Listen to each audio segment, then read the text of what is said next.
ಎಲ್ರಿಗೂ ನಮಸ್ಕಾರ. ಆಸೆ ಧಾರಾವಾಹಿಯ ನಾಳಿನ ಸಂಚಿಕೆಯಲ್ಲಿ ಏನಾಗ್ತಿದೆ ಅಂತ ನೋಡ್ಕೊಂಡು ಬರೋಣ ಬನ್ನಿ. ಸೂರ್ಯನ್ ಶವ ಮನೆಗೆ ಬಂದಿರುತ್ತೆ. ಮನೋಜ ಬಂದು ಕೂತ್ಕೊಂಡು, ಲೋ ಅಪ್ಪಿ, ನನ್ನನ್ನ ಪೆಂಗೆ ಅಂತ ಕರಿತಿದ್ಯಲ್ಲೋ, ಪೆಂಗೆ ಅನ್ನೋ ಸೂರ್ಯ ಅಂತೇಳಿ ಮನೋಜ ಜೋರಾಗಿ ಹೇಳ್ತಾ ಇರ್ತಾನೆ. ಮೀನಾ ಭಯ ಪಟ್ಕೊಂಡು ಆ ಕಡೆ ತಿರ್ಕೊಂಡು ಕೂತಿರ್ತಾಳೆ. ಮೀನಾ ಮರಿ ಒಂದ್ಸರಿ ನೋಡಿ ಅಂತ ಶ್ರುತಿ ಹೇಳ್ತಾ ಇರ್ತಾಳೆ. ಇಲ್ಲ ನನ್ ಕೈಲಿ ನೋಡೋಕ್ಕಾಗಲ್ಲ ಅಂತ ಮೀನಾ ಹೇಳ್ತಾ ಇರ್ತಾಳೆ. ಆಗ ಮನೋಜ, ಲೋ ಅಪ್ಪಿ, ಏನ್ ಮಾಡ್ಕೊಂಡ್ಬಿಟ್ಟಿಯೋ, ಏನೋ ಮಾಡ್ಕೊಂಡೆ, ನೀನ್ ಹೀಗೆ ಬರ್ತೀಯ ಅಂತ ನಾನು ಅನ್ಕೊಂಡಿರ್ಲಿಲ್ವೋ ಅಂತಾನೆ. ಲೇ ಸೂರ್ಯ, ನಮ್ಮೆಲ್ಲರೂ ಆಸೆಗೆ ಲೊಟ್ಟೆ ಇಟ್ಬಿಟ್ಟಿಯಲ್ಲ ಅಪ್ಪಿ, ಸೂರ್ಯ ಅಂತೇಳಿ ಅವನ ಮೇಲೆ ಬಿತ್ಕೊಂಡು ಹೊಳ್ತಾ ಇರ್ತಾನೆ ಮನೋಜ. ಶಾಂತಿ ಸೂರ್ಯ ಹೇಳಿದ್ದು ನಾನು ನೆನಪು ಮಾಡ್ಕೋತಾ ಇರ್ತಾಳೆ. ತಾಯಿ ಆಸೆ ಈಡೇರಿಸೋ ಮಗ ಅಲ್ಲ ನಾನು. ಆ ತಾಯಿಗೆ ನನ್ನ ಸಾವನ್ನ ನೋಡ್ಬೇಕು ಅನ್ನೋ ಆಸೆ ಇದ್ರೆ ಅದು ಆಗೋಗ್ಲಿ ಅಂತ ಹೇಳಿರ್ತಾನೆ. ನಾನು ಬದುಕಿರುವಾಗ ಈ ನಿನ್ ಮುದ್ದಾದ ಕೈ ನನ್ ಮುದ್ದು ಮಾಡಿತ್ತೋ ಇಲ್ವೋ, ಕಡೆ ಪಕ್ಷ ನನ್ನ ಸತ್ ಮೇಲಾದ್ರೂ ಈ ಆತ್ಮದಲ್ಲಿರೋ ಸೂರ್ಯ ಅನ್ನೋ ಹೆಸರು ಕರ್ಗೋಗಿ ಈ ದೇಹ ಮನೆಗೆ ಎಣ ಆಗಿ ಬಂದಾಗ ಆಗ್ಲಾದ್ರೂ ಒಂದೇ ಒಂದು ಕ್ಷಣ ಸಕ್ರೆ ನನ್ನನ್ನ ಪ್ರೀತಿಯಿಂದ ಮಡ್ಲನ್ ಮಲಗಿಸ್ಕೋತೀಯ ಅಂತ ಹೇಳಿರ್ತಾನೆ. ಅದನ್ನೆಲ್ಲ ಶಾಂತಿ ನೆನಪು ಮಾಡ್ಕೊಂಡು ಸೂರ್ಯನ ಶವದ ಹತ್ರ ಬರ್ತಾಳೆ. ನಡುಕ್ತಿರೋ ಕೈಯಿಂದ ಸೂರ್ಯನ ತಲೆನ ಮುಟ್ತಾಳೆ. ಸೂರ್ಯ ಕಂದ ಅಂತ ಜೋರಾಗಳಕ್ ಶುರು ಮಾಡ್ತಾಳೆ ಶಾಂತಿ. ಎಲ್ರು ಜೋರಾಗಳ್ತಾ ಗೋಳಾಡ್ತಾ ಇರ್ತಾರೆ. ಆಗ ರಂಗನಾಥ್ ಅವರು, ಬದುಕಿರೋವಾಗ ಅವ್ನ ನೆರಳು ಸಹ ಸೋಗ್ತಿರೋವಾಗ ನಡ್ಕೊಂಡ್ಬಿಟ್ಟೆ, ಈಗ ನೀನು ಬಿಕ್ಕಿ ಹತ್ರುನು ಸಿಗ್ದಿರೋಷ್ಟು ದೂರ ಹೊರಟೋದ ನನ್ನ ಮಗನ ನಾನು ಕಳ್ಕೊಂಡ್ಬಿಟ್ನಲ್ಲಪ್ಪ, ನನ್ನ ಮಗ ದೂರ ಆಗೋದ. ಸೂರ್ಯ ಒಂದೇ ಒಂದ್ಸರಿ ಎದ್ದೇಳೋ ಅಪ್ಪ ಅಂತ ಈ ಮುದಿ ದೇಹನ ಮುದ್ದಾಡ್ತಿದ್ಯಲ್ಲೋ, ಒಂದೇ ಒಂದ್ಸರಿ ಹಾಗೆ ಮಾಡ್ಬಿಡೋ ಸೂರ್ಯ ಅಂತ ಜೋರಾಗಳ್ತಾ ಇರ್ತಾರೆ. ಈ ವಯಸ್ಸಿನಲ್ಲಿ ಅಪ್ಪನ ಒಟ್ಟಿ ಮಾಡೋ ಮನ್ಸು ನಿನ್ಗೆ ಹೇಗೋ ಬಂತು? ಎದ್ದೇಳೋ ಸೂರ್ಯ, ಒಂದೇ ಒಂದ್ಸರಿ ಎದ್ದೇಳ್ಬಿಡೋ. ಮೀನಾ ನೀನಾದ್ರೂ ಒಂದ್ಸರಿ ಹೇಳಮ್ಮ, ನೀನ್ ಹೇಳಿದ್ರೆ ಅವ್ನು ಎದ್ದೇಳ್ತಾನೆ, ಎದ್ದು ಕರಿಯಮ್ಮ ಅಂತಾರೆ. ಆಗಲಿಗೆ ಮೀನಾ ತೂರಾಡ್ಕೊಂಡು ಬರ್ತಾಳೆ. ಸೂರ್ಯನ ಹತ್ರ ಕುತ್ಕೊಂಡ್ರು. ರೀ ಎದ್ದೇಳ್ರಿ ಅನ್ಕೊಂಡು ಜೋರಾಗಿ ಹೇಳ್ತಾ ಇರ್ತಾಳೆ. ಆಗಲಿ ಕನ್ಸ್ ಕಾಣ್ತಿರೋ ರೋಹಿಣಿಗೆ ಎಚ್ಚರಾಗುತ್ತೆ. ಅಯ್ಯೋ ದೇವ್ರೆ, ಕನ್ಸೆ ಇಷ್ಟೊಂದು ಭಯಂಕರವಾಗಿದೆಯಲ್ಲ, ಇನ್ನು ಸೂರ್ಯ ಹೆಣ ಆಗಿ ಬಂದ್ಬಿಟ್ರೆ ಈ ಮನೆ ಗತಿ ಏನು ಅನ್ಕೋತಿರ್ತಾಳೆ. ರೋಹಿಣಿ ಒಂಥರ ಇರೋದನ್ನ ನೋಡಿ ಮನೋಜ ಹೋಗಿ, ರೋಹಿಣಿ ಯಾಕೊಂಥರ ಇದೆಯಾ ಅಂತ ಕೇಳ್ತಾನೆ.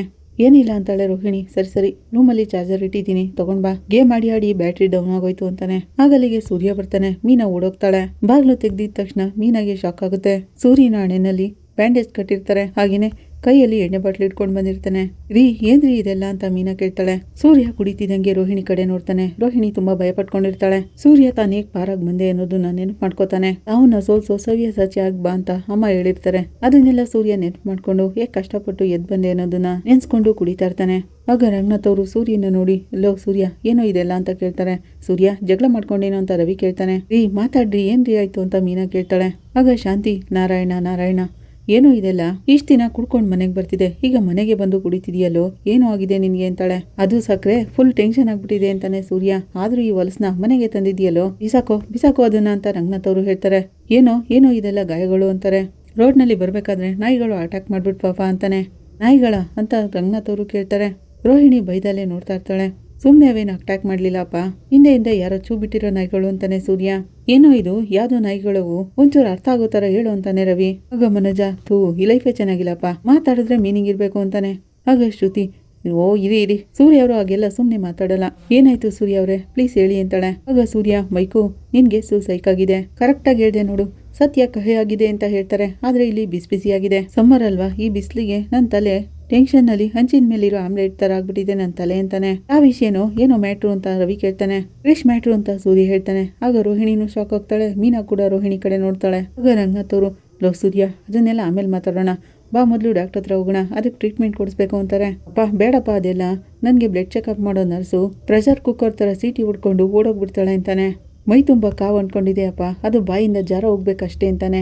ಆಗ ಮನೋಜ, ಆ ಪಿಲ್ಟು ವಿಷಯ ಬಂದಾಗೆಲ್ಲ ಮನೆಯಲ್ಲಿ ನೆಮ್ಮದಿ ಕೆಡ್ತಾ ಇದೆ ಅಲ್ವಾ, ಅವನ ವಿಷಯ ನಮ್ಗೆ ಯಾಕೆ ಅಂತಾನೆ ಮನೋಜ. ಹಾಗನ್ಬಿಟ್ಟೆ ಹೇಗೆ ಮೇಡು, ಕ್ರಿಶ್ಗೆ ನೀನೇ ಅಲ್ವಾ ಡ್ಯಾಡು ಅಂತಾನೆ ಸೂರ್ಯ. ಕೇಳು, ಇವತ್ತು ನೀನ್ ಆ ವಿಷಯ ಕೇಳೋ ನಿನ್ ಕಿವಿಗಳು ಗಂಗಾ ಸ್ನಾನ ತುಂಗ ಪಾನ ಅಂತ ಹಾಗೆ ಅಂಬ್ಕೊಂಡ್ಬಿಡ್ತವೆ ಅಂತಾನೆ. ಆಗ ಶಾಂತಿ, ಅಯ್ಯೋ ಅದೇನ್ ಓದ್ರಬೇಕು ಅಂತಿದೀಯೋ ಓದ್ರು ಬಿಡು, ಯಾಕೋ ಹೀಗೆ ಮಧ್ಯರಾತ್ರಿ ಏರಿಸ್ಕೊಂಡ್ ಬಂದು ನಮ್ ಪ್ರಾಣ ತಿಂತಿದ್ಯಾ ಅಂತಾಳೆ. ಸೌಂಡ್ ಓಕೆ, ಆರನು ಪಾಂಪಮ್ ಅಂತ ಶಬ್ದ ಮಾಡಿ ದಾರಿ ಕೇಳಿ ಪಿಂಟು ಅಜ್ಜಿ ಅವತ್ತಿ ಸೆಂಟರ್ ಆಫ್ ಗ್ರಾವಿಟಿಲಿ ಕೂತ್ಕೊಂಡು ಏನ್ ಹೇಳಿದ್ಲು, ದುಬೈನಲ್ಲಿ ನನ್ ಮಗಳಿಗೆ ಆಕ್ಸಿಡೆಂಟ್ ಆಗಿದೆ, ಅವಳ ಮುಖ ಪೀಸ್ ಆಗೋಗಿದೆ, ಅವಳ ಮುಖ ಜಜ್ಜೋಗ ಅನ್ಲು, ಯಾರ್ಯಾರಿಗೆ ಮೆಮೊರಿನಲ್ಲಿ ಇದೆ ಅದು ಅಂತ ಕೇಳ್ತಾನೆ. ಎಲ್ಲಾರ್ಗೂ ಗೊತ್ತೇ ಇದೆ, ಹೇಳೋ ಅದೇನು ಅಂತಾನೆ ಮನೋಜ. ಏನ್ ಗೊತ್ತಿರೋದು ಲೊಟ್ಟೆ, ಅವ್ರಮ್ಮ ಸತ್ತಿಲ್ಲ ಅಂತಾನೆ ಸೂರ್ಯ. ತಕ್ಷಣ ಶಾಂತಿ ಶಾಕ್ ಆಗ್ತಾಳೆ. ರೋಹಿಣಿ ಜೀವ ಬೈಕ್ ಬರುತ್ತೆ. ಮೀನಾ ಬಂದು ರೋಹಿಣಿ ಪಕ್ಕ ನಿಂತ್ಕೊಂಡು ಸನ್ನೆ ಮಾಡ್ತಾಳೆ. ನಿಮ್ಗೆ ಗೊತ್ತು ಅಂತ ಮೀನಾ ಕೇಳ್ತಾಳೆ. ಸ್ಕ್ರೀನ್ ಮೇಲೆ ಗಾಂಧಿ ಕ್ಲಾಸಲ್ಲಿ ಕೂತ್ಕೊಂಡು ತಲೆ ಎತ್ಕೊಂಡು ನೋಡಿದೀನಿ ಕಣೆ ಅಂತಾನೆ ಸೂರ್ಯ. ಇವತ್ತು ನಮ್ಮ ನನ್ ಕಾರಲ್ಲೇ ಡ್ರಾಪ್ ತಗೊಂಡಿದ್ರು ಅಂತಾನೆ. ಬದುಕೋದಕ್ಕೆ ಸುಳ್ಳು ಹೇಳೋರನ್ನ ನೋಡಿದೀನಿ, ಆದ್ರೆ ಸುಳ್ಳು ಹೇಳಿ ಸತ್ತೋಗಿರೋ ನಾಟಕ ಆಡಿರೋ ಕೃಷ್ಣಮ್ಮನ ಇವತ್ತೇ ನೋಡಿರೋದು ಅಂತಾನೆ. ಆಗ ರಂಗನಾಥ್ ಅವರು, ಸರಿನಪ್ಪ, ನೀನ್ ಅವ್ರ ತಾಯಿನ ನೋಡಿದ್ದೆಲ್ಲ ಸರಿ, ಆದ್ರೆ ಹೀಗೆ ಕುಡ್ಕೊಂಡು ಏಟ್ ಮಾಡ್ಕೊಂಡು ಬಂದಿರೋದಕ್ಕೂ ಅದಕ್ಕೂ ಸಂಬಂಧ ಏನಪ್ಪಾ ಅಂತಾರೆ. ಅರ್ಧರಿರೋ ಒಂದೇ ಹೂವನ್ನ ತೆಗ್ದು ನಿನ್ ಪಾದಕ್ಕೆ ಹಾಕ್ತೀನಿ ಇರಪ್ಪ. ರೋಹಿಣಿ ಭಯ ಪಟ್ಕೊಂಡು ನೀರ್ ಕುಡಿತಾ ಇರ್ತಾಳೆ. ಸರಿ ನೀನ್ ಅವ್ರ ತಾಯಿನ ನೋಡ್ದೆ, ಅದಕ್ಕೂ ಹೀಗೆ ಟೆನ್ಷನ್ ಆಗಿರೋದಕ್ಕೂ ಏನು ಸಂಬಂಧ ಅಂತಾರೆ. ಆ ಕೃಷ್ಣಮ್ಮ ಮಾಡಿರೋ ಕೆಲ್ಸ ಏನು ಅಂತ ನೋಡ್ಬಿಟ್ನಲ್ಲ, ಯಪ್ಪ ನನ್ ತಲೆ ಗೋಲ್ಗಪ್ಪ ತಿನ್ನಂಗಾಗೋಯ್ತು. ಸೂರ್ಯ ಹಾಗಂತಿರುವಾಗ ರೋಹಿಣಿ ಏನ್ ಕೆಲ್ಸ ಮಾಡಿದ್ರವ್ರು ಅಂತಾಳೆ. ಜೀತು ಸಂಘದ ಅಧ್ಯಕ್ಷೆ, ಉಪಾಧ್ಯಕ್ಷೆ, ಪ್ರಮುಖ ಖಜಾಂಚಿ ಆ ರಾರಾ ವಿಷಯನ ರಾರಾಗೆ ಹೇಳೋಕೆ ಹೊಡ್ಕೊಂಡ್ ಬಂದಿರೋದು ಅಂತಾನೆ ಸೂರ್ಯ. ಮರ್ಯಾದೆ ಇರೋ ಹೆಂಗಸ್ರಿಗೆ ಮಾಡೋ ಕೆಲ್ಸನ ಮಾಡ್ತಿಲ್ಲಪ್ಪ ಅವರು ಅಂತಾನೆ. ಅದೇ ಏನ್ ಕೆಲ್ಸ ಅಂತ ಕೇಳಿದೆ ಅಂತಾಳೆ ರೋಹಿಣಿ. ಅಮ್ಮ ಊರ್ ಬಿಟ್ಟೋದವಳು ಅಂತ ಕೇಳಿದ್ದೆ, ಆದ್ರೆ ಮೂರು ಬಿಟ್ಟೋಳು ಅಂತ ಕೇಳಿರ್ಲಿಲ್ಲ ಅಂತಾನೆ. ರೋಹಿಣಿ, ಸೂರ್ಯ ಅವ್ರೆ ಅವಳು ಏನ್ ಕೆಲ್ಸ ಮಾಡಿದ್ಲು, ಅವಳೆ ಕೃಷ್ಣಮ್ಮ ಅಂತ ನಿಂಗೆ ಗೊತ್ತು ಅಂತಾಳೆ. ನಾನು ನನ್ನ ಫೋನ್ನಲ್ಲಿ ಕ್ರಿಶ್ ಫೋಟೋ ನೋಡ್ತಾ ಇದ್ದೆ. ಅವಳ ಫೋನಲ್ಲಿರೋ ಕ್ರಿಶ್ ಫೋಟೋನ ನನಗೆ ತೋರಿಸಿದ್ಲು. ಅವಳು ಕೃಷ್ಣ ಎತ್ಕೊಂಡಿದ್ಲು, ನಾನೇ ಕ್ರಿಶ್ ಅಮ್ಮ ಅಂತ ಹೇಳಿದ್ಲು ಅಂತಾನೆ. ಸುಳ್ಳು ಅಂತಾಳೆ ರೋಹಿಣಿ. ಸತ್ಯ ಅಂತಾನೆ ಸೂರ್ಯ. ಹಾಗೇನೆ ಸುಳ್ಳು ಸತ್ಯ ಅಂತಿರುವಾಗ್ಲೇ ಯಾರೋ ಮಗುನ ಎತ್ಕೊಂಡಿರ್ಬೋದು, ಅವರೆಲ್ಲ ಕ್ರಿಶ್ ಅಮ್ಮ ಆಗ್ತಾರ ಅಂತಾಳೆ. DNA ಮಾಡ್ಸೋಕಾಗುತ್ತಪ್ಪ ಅವ್ರು, ನಂಬೇಕು ಅಂತಾನೆ ಸೂರ್ಯ. ಇನ್ ಸುಳ್ಳು ಹೇಳಿದಾಗ ನಾವ್ ನಂಬಲ್ವಾ ಅಂತಾನೆ. ಆಗ ಶಾಂತಿ, ರೋಹಿಣಿ ಅವ್ರ ಅಮ್ಮನ ಬಗ್ಗೆ ನಿನ್ಗೇನೆ ಗೊತ್ತು, ನೀನ್ ಯಾಕೆ ಇಷ್ಟು ವಾದ ಮಾಡ್ತಿರೋದು ಅಂತಾಳೆ. ರೋಹಿಣಿ, ಯಾಕೆಂದ್ರೆ ಅವ್ರಮ್ಮ ನನಗೆ ಗೊತ್ತಿರೋಳೆ, ಅವಳು ಆದಿ ತಪ್ತವಳಲ್ಲ ಅಂತಾಳೆ. ಅವಳು ಆದಿ ತಪ್ತವಳೆ, ರಸ್ತೆಯಲ್ಲಿ ಅರಿತಿರೋ ರಸಾಲ್ ವೈಫರ್ ಅವಳು ಅಂತಾನೆ ಸೂರ್ಯ. ಬಣ್ಣದ ಚಿಟ್ಟೆ, ಬಣ್ಣದ ಲೋಕದಲ್ಲಿರೋ ಬಣ್ಣಿಸಲಾಗ ಸಾಲು ಅದು ಅಂತಾನೆ ಸೂರ್ಯ. ಬೇಡ, ಮಾತು ಎಲ್ಲೆಲ್ಲಿಗೋ ಹೋಗ್ತಿದೆ ಅಂತಾಳೆ ರೋಹಿಣಿ. ಆಗ ಸೂರ್ಯ, ಎಲ್ಲೆಲ್ಲೋ ಹೋಗ್ತಾ ಇಲ್ಲ ತಾಯಿ, ಅಲ್ಲೆಲ್ಲ ಇದ್ದಿದ್ದನ್ನ ಇಲ್ಲಿ ಬಂದು ಹೇಳ್ತಿದ್ದೀನಿ ಅಂತಾನೆ. ಆಗ ಶ್ರುತಿ ಪಾಯಿಂಟು, ಅವ್ರು ಬದುಕಿದ್ರು ಸತ್ತೋಗಿದ್ದೀನಿ ಅಂತ ಯಾಕೆ ಹೇಳಿದ್ರು ಅಂತಾಳೆ. ಅಲ್ವಾ, ನಾದ ಸ್ವರದಲ್ಲಿರೋ ಅಪಸ್ವರ ಅಂತಾನೆ ಸೂರ್ಯ. ಮಂಗಳವಾದ್ಯದ ಮಧ್ಯದಲ್ಲಿರೋ ಅಮಂಗಳವಾದಿ ಅದು. ಸುಮಂಗಲಿಯರ ಮಧ್ಯ ಬದುಕ್ತಾ ಇರೋ ನಿತ್ಯ ಸುಮಂಗಲಿ ಅವಳು ಅಂತಾನೆ. ಆಗ ರೋಹಿಣಿ ತುಂಬಾನೇ ಕೋಪ ಮಾಡ್ಕೊಂಡು ಸೂರ್ಯ ಅಂತೇಳಿ ಸೂರ್ಯನ್ ಕಪಾಲ್ ಕೊಡಿತಾಳೆ. ಏನ್ ಮಾತಾಡ್ತಿದ್ಯಾ ಅಂತ ಕೇಳಕ್ ಬರ್ತಾಳೆ ರಂಗನಾಥ್ ಅವರು. ಸೂರ್ಯ ಕೈ ಅಡ್ಡ ಹಿಡಿತಾನೆ. ಯಾಕೆ ಪೌಡ್ರು, ಆ ಕ್ರಿಶ್ ಅಮ್ಮನ ಬಗ್ಗೆ ಮಾತಾಡ್ತಿದ್ರೆ ನೀನ್ ಯಾಕೆ ತಲೆಗೆ ಶೂಟ್ ಹಾಕೊಂಡಿದ್ದು, ಹೊಟ್ಟೆ ಉರ್ಕೊಂಡಿದ್ದು ಅಂತ ಸೂರ್ಯ ಕೇಳ್ತಾನೆ. ಆಗ ರೋಹಿಣಿ ತುಂಬಾನೇ ಕೋಪ ಮಾಡ್ಕೊಂಡು, ಯಾಕಂದ್ರೆ ಕೃಷ್ಣ 9 ತಿಂಗಳು ಹೊಟ್ಟೆಲಿ ಇಟ್ಕೊಂಡಿದ್ದು ಹೊಟ್ಟೆ ನಂದು ಕಣಲೆ ಅಂತಾಳೆ. ಆಗ ಮನೇಲಿರೋರೆಲ್ಲ ಶಾಕ್ ಆಗ್ತಾರೆ. ಇದೇ ಮಡ್ಲಲ್ಲಿ ಅವನನ್ನ ಮಲಗಿಸ್ಕೊಂಡು ನನ್ನ ಎದೆಯಲ್ಲಿ ಕೂಡಿಸಿದೀನಿ, ಅವನ್ಗೆ ಕೈ ತುತ್ತು ತಿನ್ಸಿ ಸಾಕಿದೀನಿ ಅಂತಾಳೆ. ಅವನು ನನ್ ಮಗ ಎಲ್ರು ನನ್ನನ್ನ ಕೆಟ್ಟ ಕಣ್ಣಿನಿಂದ ನೋಡಿದ್ರು, ಅಪವಿತ್ರವಾದ ಜನಗಳ ಮಧ್ಯೆ ಪವಿತ್ರವಾಗಿ ಬದುಕ್ತೋಳು ಕಣೋ ನಾನೇ ಕಣೋ ಕ್ರಿಶ್ ಅಮ್ಮ ಅಂತಾಳೆ. ಸೂರ್ಯ ಚಪ್ಪಾಳೆ ಹೊಡಿತಾನೆ. ಹಾಗೇನೆ ಕ್ಷಮೆ ಇರ್ಲಿ ಅಂತ ಕೈ ಮುಗಿದು ಕೇಳ್ತಾನೆ. ಯಾವ ಹೆಣ್ಣಿನ ಕ್ಯಾರೆಕ್ಟರ್ ಬಗ್ಗೆ ಮಾತಾಡೋಕ್ಕೂ ನನ್ಗೆ ಯೋಗ್ಯತೆ ಇಲ್ಲ, ಆದ್ರೆ ಈ ಸತ್ಯ ಹೊರಗ್ ಬರ್ಬೇಕಾಗಿತ್ತು, ಅದು ನಿಂಬಾಯಿಂದನೇ ಹೊರಗ್ ಬರ್ಲಿ ಅಂತ ಇಷ್ಟೆಲ್ಲ ಮಾತಾಡ್ಬಿಟ್ಟೆ, ದಯವಿಟ್ಟು ಕ್ಷಮಿಸ್ಬಿಡಿ ಅಂತ ಕೈ ಮುಗಿದು ಕೇಳ್ಕೊತಾನೆ. ಮನೋಜನ್ಗೆ ಆಕಾಶನೇ ತಲೆ ಮೇಲೆ ಬಿದ್ದಾಗುತ್ತೆ.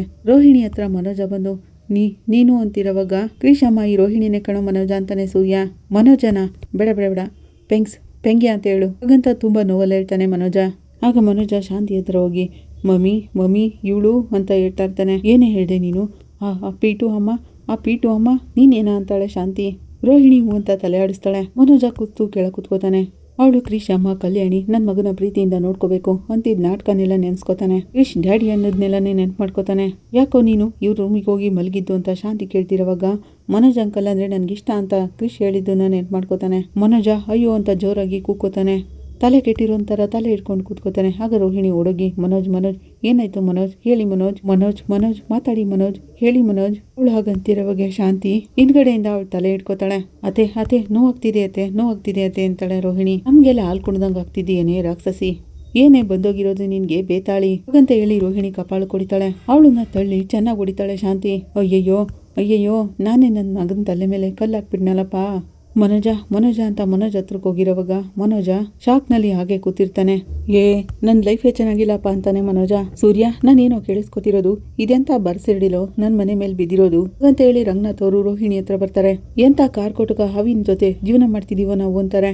ನಿಜನಪ್ಪ, ಈ ವಿಷಯ ಮೊದಲು ನನ್ನ ಕಿವಿಗೆ ಬಿದ್ದಾಗ ನನಗೂ ಹಾಗೆ ಅನ್ನಿಸ್ತು. ಹಾವು ಹುತ್ತದಲ್ಲಿ ಮಾತ್ರ ವಾಸ ಮಾಡುತ್ತೆ ಅಂತ ಕೇಳಿದ್ದೆ. ನೀನು ಕಷ್ಟಪಟ್ಟು ಕಟ್ಟಿರೋ ಈ ಬೃಂದಾವನದಲ್ಲೂ ಬಂದು ಸೇರ್ಕೊಬಿಟ್ಟಿದೆಯಲ್ಲಪ್ಪ. ಸೂರ್ಯ ಹಾಗಂತಿರುವಾಗ ರಂಗನಾಥ್ ಅವರು ನೊಂದ್ಕೋತಾರೆ. ಇವ್ರ ಭಾವ ಅದಕ್ಕೆ ನನ್ನ ಕಾರಲ್ಲಿ ಬಂದಿದ್ರು, ಫೋಟೋ ತಗೋಬೇಕು, ಸ್ಟುಡಿಯೋ ಹತ್ರ ನಿಲ್ಸು ಅಂದ್ರು. ಆಗ್ಲೇ ನಂಗೆ ಈ ಸತ್ಯ ಎಲ್ಲ ಗೊತ್ತಾಗಿದ್ದು ಅಂತಾನೆ. ಹಾಗಾದ್ರೆ ನಿಮ್ ಮನೆಯಲ್ಲಿ ಆಗಿರೋ ಗಾಯಗಳೆಲ್ಲ ಅಂತಾಳೆ ಮೀನಾ. ಗೊತ್ತಿಲ್ಲ ಮೀನಾ, ನಾನ್ ಬರೋ ದಾರಿನಲ್ಲಿ ಆಕಾಗಿ ಸುಬ್ಬ ಅವನ ಹುಡುಗರೆಲ್ಲ ಅಟ್ಯಾಕ್ ಮಾಡಿದ್ರು. ಅವನು ನನ್ನ ಮೇಲೆ ಪರ್ಸನಲ್ ಆಗಿ ಅಟ್ಯಾಕ್ ಮಾಡಿದ್ನ ಅಥವಾ ಅದಕ್ಕೂ ಇವಳು ಕುಮ್ಮಕ್ಕಿದ್ಯಾ ಅಂತ ನನಗೆ ಗೊತ್ತಿಲ್ಲ ಅಂತಾನೆ. ಆಗ ರೋಹಿಣಿ, ಇಲ್ಲ ನಾನೇ ಹಾಗೆಲ್ಲ ಮಾಡಿಲ್ಲ ಅಂತಾಳೆ. ಆಗ ರವಿ, ಇಷ್ಟ್ ಮಾಡ್ದವ್ರು ಅಷ್ಟ್ ಮಾಡಲ್ವಾ, ಸುಮ್ನೆ ಇದ್ರಿ ಸಾಕು. ಅವನಾಗಂತಿರುವಾಗ ಶ್ರುತಿ, ಏನಿದು ರೋಹಿಣಿಯವರೇ, ಮನೇಲಿ ಇದ್ಕೊಂಡು ಇಷ್ಟು ದೊಡ್ಡ ಮೋಸ ಮಾಡಿದಿರಲ್ಲ. ಕ್ರಿಶ್ ನಿಮ್ ಮಗ ಅಂದ್ರೆ ಏನರ್ಥ, ಹಾಗಿದ್ರೆ ನಿಮ್ಗೆ ಮುಂಚೆನೆ ಅಂತ ಶ್ರುತಿ ಹೇಳ್ತಿರುವಾಗ ಮೊದ್ಲೇನೆ ಮದ್ವೆ ಆಗಿತ್ತು ಅಂತಾನೆ ಸೂರ್ಯ. ಇವ್ರ ಗಂಡನ ಹೆಸರು ಸುರೇಶ ವೆಟ್ಸ್ ಕಲ್ಯಾಣಿ. ಅವ್ರು ಹುಟ್ಟಿರೋ ಗಿಫ್ಟ್ ಟ್ಯಾಂಪರೇ ಈ ಫಿಲ್ಟು ಅಂತಾನೆ. ಅಷ್ಟೇ ಅಲ್ಲ, ಇದ್ಯಾವ ಮಲೇಷಿಯನ್ ಪ್ರಾಡಕ್ಟ್ ಅಲ್ಲ, ಲಚ್ಚುಂದೇವನಹಳ್ಳಿ ಪಕ್ಕದಲ್ಲಿರೋ ಮೋಟ್ಕಾರ್ ನಲ್ಲಿ ಬ್ರೀಡು ಇದು. ಈ ಪೌಡರ್ಗೆ ನಮ್ಮ ಮನೋಜ 2ನೇ ಗಂಡ ಅಂತಾನೆ. ಎಲ್ರು ಛೇ ಅಂತ ಅಸಹ್ಯ ಪಡ್ಕೋತಾರೆ. ಶಾಂತಿ ಎದ್ ಬಂದು ಸ್ವರ್ಗದಂತ ಮನೆನ ನರ್ಕ ಮಾಡ್ಬಿಟ್ಟಿಯಲ್ಲೇ, ಬಿಸಿ ಅನ್ನ ಇರೋ ಪಾತ್ರೆನಲ್ಲಿ ಅಲ್ಸಿದ ಅನ್ನ ಆಗೋದಿಯಲ್ಲೇ ನೀನು ಯಾಕೆ ಇಲ್ಲಿದ್ಯಾ ಹೋಗೆ ಅಂತಾಳೆ. ಮನೋಜ್ ಅಂತ ಮನೋಜ್ ಹತ್ರ ಬರ್ತಾಳೆ ರೋಹಿಣಿ. ನನ್ನನ್ನ ಹಾಗೆಲ್ಲ ಕರಿಬೇಡ ಅಂತ ಮನೋಜ ಹೇಳ್ತಾನೆ. ಯಾಕ ಕಡಿಬಾರ್ದು, ನೀವು ಕಟ್ಟಿರೋ ತಾಲಿ ನನ್ ಕೂತ್ಕಲಿದೆ ಅಂತಾಳೆ ರೋಹಿಣಿ. ನೀವು ನನ್ ಗಂಡ ಅಂತಿರುವಾಗ ಅದಿದ್ರೆ ತಾನೇ ನಾನ್ ನಿನ್ ಗಂಡ ಹಾಗಂತ ಮನೋಜ್ ಅವಳ ಕುತ್ತಿಗೆಗೆ ಕೈ ಹಾಕಿ ತಾಲಿನ ಕೇಳಕ್ ಹೋಗ್ತಾನೆ. ಇಲ್ಲಿಗೆ ಈ ಸಂಚಿಕೆ ಮುಕ್ತಾಯ ಆಗುತ್ತೆ. ನಿಮ್ಗೆ ಇಷ್ಟ ಆದ್ರೆ ಲೈಕ್ ಮಾಡಿ, ಕಮೆಂಟ್ ಮಾಡಿ, ಸಬ್ಸ್ಕ್ರೈಬ್ ಮಾಡಿ. Thank you.